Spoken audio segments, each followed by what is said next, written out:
Berangkat kira-kira Pak. Sing lah, kurang ada streaming lah. Streaming. Bismillahirrahmanirrahim. Assalamualaikum warahmatullahi wabarakatuh. Sebelumnya perkenalkan, nama saya Asfaf Ali Hafiz, NIM 1207070023 dari kelas Teknik Elektro A. Di sini saya akan menjelaskan mungkin secara singkat tentang elektromagnetik dan elektromekanik. Nah, sebelum masuk ke elektromagnetik, di sini ada suatu komponen yaitu medan magnet. Seberapa penting sih medan magnet? Medan magnet berperan sangat penting sebagai rangkaian proses konversi energi. Nah, dari konversi energi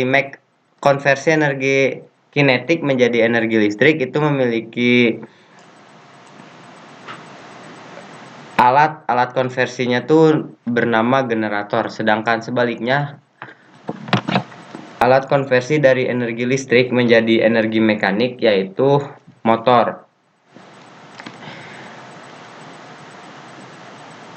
Pada transformator, gandengan medan magnet berfungsi untuk memindahkan dan mengubah energi listrik dari rangkaian primer ke sekunder melalui prinsip induktansi elektromagnet. Nah, dari sisi pandang elektris, medan magnet mampu untuk mengimbaskan tegangan pada konduktor, sedangkan dari sisi pandang mekanis, medan magnet sanggup untuk menghasilkan gaya dan kopel. Keutamaan medan magnet sebagai perangkat proses konversi yang disebabkan terjadinya bahan-bahan magnetik yang memungkinkan diperolehnya kerapatan energi yang tinggi. Kerapatan energi yang tinggi ini akan menghasilkan kapasitas tenaga per unit volume mesin yang tinggi pula. Jelaslah bahwa pengertian kuantitatif tentang medan magnet dan rangkaian medan magnet merupakan bagian penting untuk memahami proses konversi energi listrik. Lanjut, medan magnet dan medan listrik. Nah, di sini medan magnet terbentuk dari gerak elektron. Mengingat arus listrik yang melalui suatu hantaran merupakan aliran elektron, maka pada sekitar kawat hantaran listrik tersebut akan ditimbulkan suatu medan magnet. Medan magnet memiliki arah, kerapatan, dan intensitas yang digambarkan sebagai garis-garis fluks dan dinyatakan dengan gambar simbol seperti pada gambar di bawah ini. Itu gambar fluks dalam besaran Weber. Lalu besaran kerapatan medan magnet dinyatakan dengan banyaknya garis-garis fluks. Nah, itu Weber per meter persegi atau Wb per m kuadrat. Lanjut, kuat medan magnet merupakan intensitas medan magnet yang dinyatakan dengan besarnya fluksi sepanjang waktu tertentu. Nah, itu ampere per meter. Lalu kerapatan medan B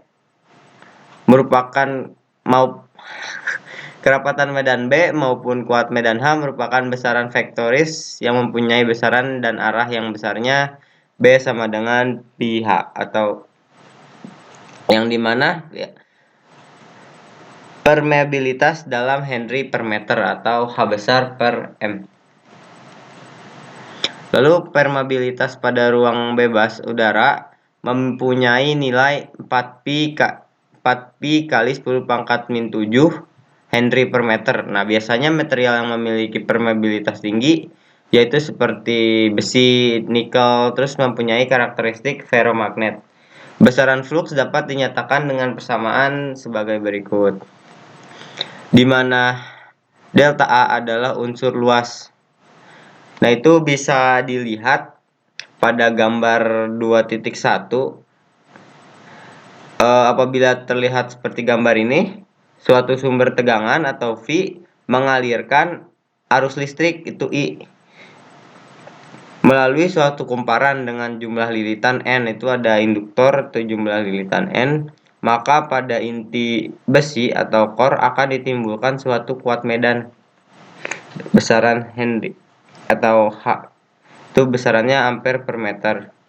Terus hubungan antara arus listrik dan medan magnet dinyatakan oleh hukum ampere, dan untuk rangkaian sederhana seperti pada gambar di bawah ini, persamaannya adalah Ni sama dengan HL ampere turn, di mana N sama dengan jumlah lilitan, terus I sama dengan arus listrik, satuannya ampere, H kuat medan ampere per meter, dan L sepanjang jalur, itu satuannya meter.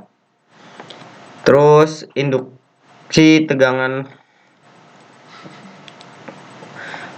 tegangan hukum Faraday. Apabila medan magnet berubah-ubah terhadap waktu akibat arus bolak-balik yang berbentuk sinusoidal, suatu medan listrik akan dibangkitkan atau diinduksikan, di mana hubungan ini dinyatakan oleh hukum Faraday. Nah, pada gambar tadi yang ini merupakan medan magnet yang berubah-ubah pada inti besi yang menghasilkan gaya gerak listrik atau GGL sebesar E sama dengan minus N